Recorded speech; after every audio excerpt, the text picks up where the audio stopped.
Welcome back. You're watching The Firm. Whistleblowers in India have had no protection. Over the years, more than 200 whistleblowers have been assaulted and nearly 40 have lost their lives. Countless others have been transferred or forced to resign. Recently, a law was enacted to protect whistleblowers from such harassment. But before it could be implemented, a long list of exemptions has been added. So how much protection does the Whistleblower Protection Act offer now? Aayush Ailawadi finds out. The Whistleblowers Protection Act was enacted last year to provide protection to persons making a disclosure of corruption or willful misuse of power by public servants. The Act aims to keep the identity of such whistleblowers secure and protect them from victimization. Although the Act received presidential assent on the 9th of May 2014, it wasn't notified because the Modi government was keen on certain amendments. And so last month, the Lok Sabha approved the amendments to the Act. Essentially, these amendments introduce a long list of exemptions, that is, circumstances in which a whistleblower will get no protection under the Act. There are 10 exemptions. The first is a routine exemption for matters relating to national security, sovereignty and integrity of the state. But the remaining ones have raised eyebrows. These are the same 10 categories excluded from the Right to Information Act. And while that may work to protect information, these exemptions may substantially limit the scope of the Whistleblower Protection Act. For instance, a whistleblower complaint cannot include information that would cause a breach of privilege of Parliament. That means the whistleblower complaint cannot cast aspersions on an MP. Another exemption states that a whistleblower complaint cannot reveal any trade secrets or intellectual property. That means a whistleblower cannot expose the purchase of faulty defense technology.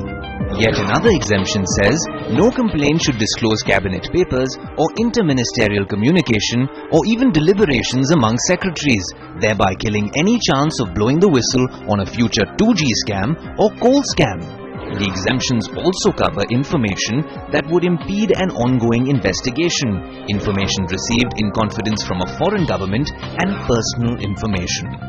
Any information which a citizen may not be able to obtain under the Right to Information Act cannot be the subject matter of a whistleblower complaint.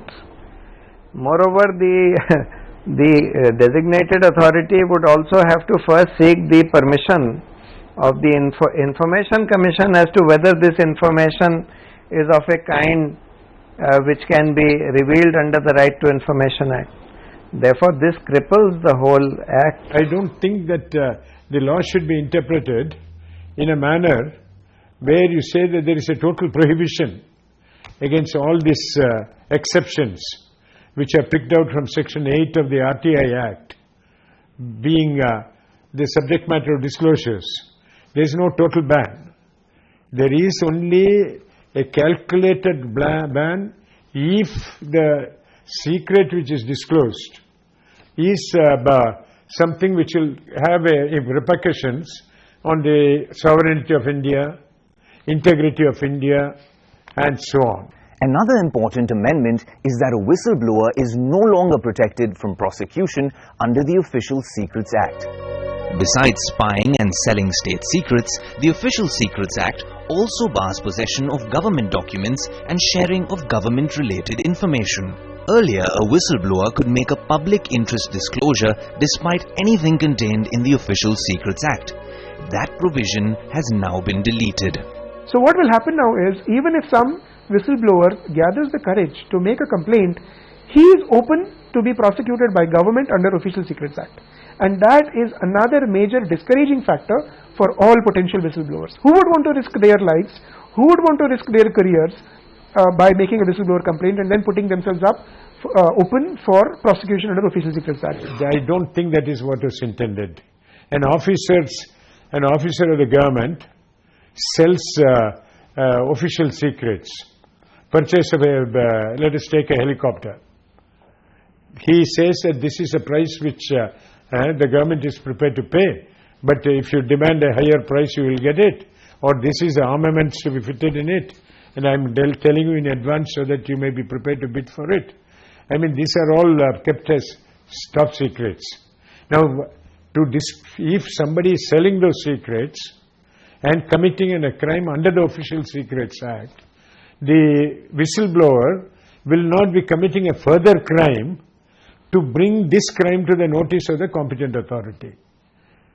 In such a case, the disclosure is in public interest and is not against public interest. It will not prejudicially affect the state. That is the interpretation which I think has to be given. Interestingly, just days before the Lok Sabha approved these amendments, the Supreme Court said public interest trumps the source of information. In one of the coal block allocation cases, Prashant Bhushan argued that CBI Director Ranjit Sinha privately met some accused that his agency was investigating. The information regarding these meetings was sourced from a whistleblower who had access to his daily scheduled diaries. The Supreme Court said, if somebody accesses documents that ought to be carefully maintained by the CBI, it is difficult to find fault with such a whistleblower, particularly when his or her action is in public interest. Now, the Supreme Court in this case has clearly said that a person who reveals some facts about an investigation which has been dishonestly done in public interest with a view to expose that dishonesty is a whistleblower. Now, under the new amendments, he would not be treated as a whistleblower, and his information, this kind of information about dishonesty in some investigation, would not be acted upon for the reason that this information might be considered to be one of the exempted informations under the Right to Information Act. Because the one of the exemptions is any information which might interfere or which might compromise some investigation being done. So if there is dishonesty involved in the investigation and that is revealed, that would come under the exemption, and therefore under the amendment that would not be acted upon at all. Experts say that these hurried amendments, that is the 10 exemptions and the sudden withdrawal of protection from the Official Secrets Act, considerably weaken the Whistleblower Protection Act, and that these are not the only flaws. Nearly 40 whistleblowers in India have been killed, more than 200 assaulted, 4 committed suicide, and dozens have been transferred. Ashok Khemka was transferred 45 times in 23 years, including for exposing the Vadra land deals. The Whistleblower Act has provisions in place to prevent a whistleblower from being victimized. A whistleblower can apply to the competent authority to issue directions to public servants or the authorities or the police to prevent victimization.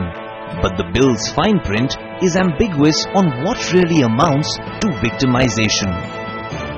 Usually people know who the whistleblower is. So identity protection is not the important thing. What is important is to protect him from administrative harassment and occasionally from physical threats, etc., to provide him security.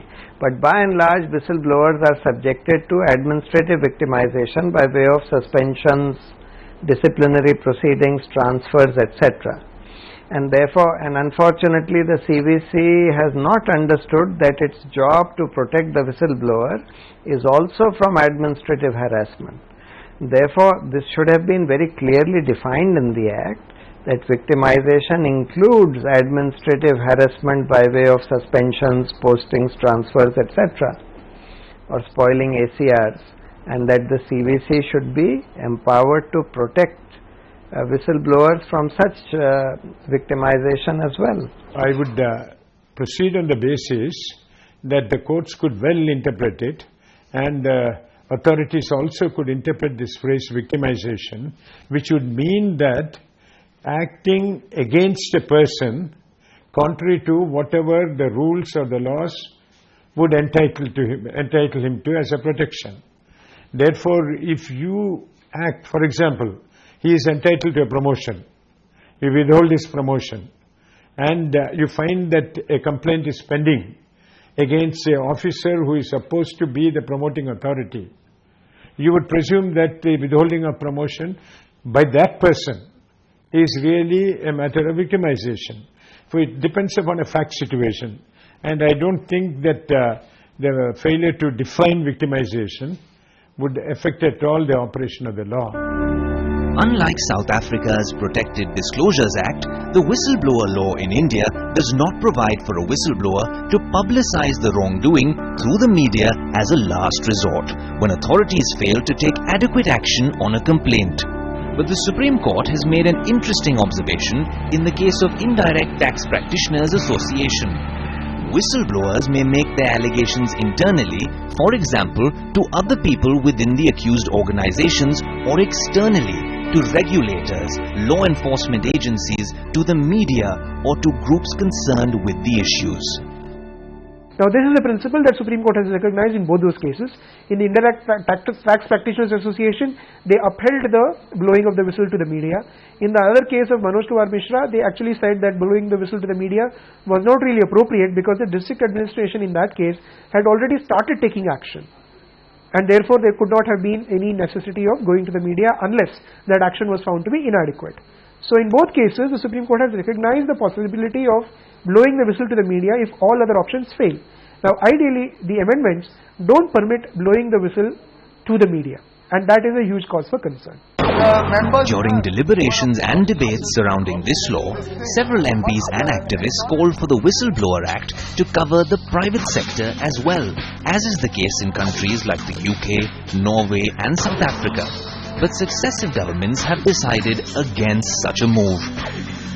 So we believe that whistleblower protection law should also be amended to bring the private sector in, and then appropriate bodies which are regulatory agencies like SEBI or the Foreign Markets Commission or a whole range of other regulator bodies like the electricity regulatory authorities, they could all be made competent authorities to inquire into whistleblower complaints. Although it has received a lot of flack from all corners, what's unique about India's whistleblower law is that it has extended protection to whistleblowers outside the government as well, to citizens and NGOs. The Supreme Court has also held that a whistleblower could be anybody. In fact, Supreme Court has gone further to hold that a whistleblower is also a person who blows the whistle not just to an official designated authority, but blows the whistle to, let's say, a journalist, blows the whistle to a lawyer who then approaches the court in public interest, etc. This is what the court has held in the 2G case as well as other cases. In the Colgate case, as well as in earlier cases. Absolutely, because I am a member of the Whistleblowers International Network, which contains activists and organizations that are experts on issues of whistleblower protection around the world. And when we discussed the Indian bill with them, they told us that in most of the other countries where whistleblower protection laws have been enacted, the law only recognizes somebody who is a member of a government body as a whistleblower. No outsider gets whistleblower protection. Whereas the Indian law says that any individual, irrespective of whether he is associated with government or not as a public servant, or any NGO, can become a whistleblower, and that actually is a huge advance in the practice of whistleblower protection in the world. But that protection itself is under threat. If these amendments are passed by the Rajya Sabha in the next session, then the fear is that we'd have a diluted version of the original Whistleblower Act of 2014, which was considered to be a weak piece of legislation in the first place. So is this a classic case of taking one step forward, two steps back? In Mumbai, Aayush Ailawadi. All right, with that, we're at the end of this edition of The Firm. Thank you very much for watching, and we'll see you next week. The Firm, India's only show on corporate law, tax and audit matters.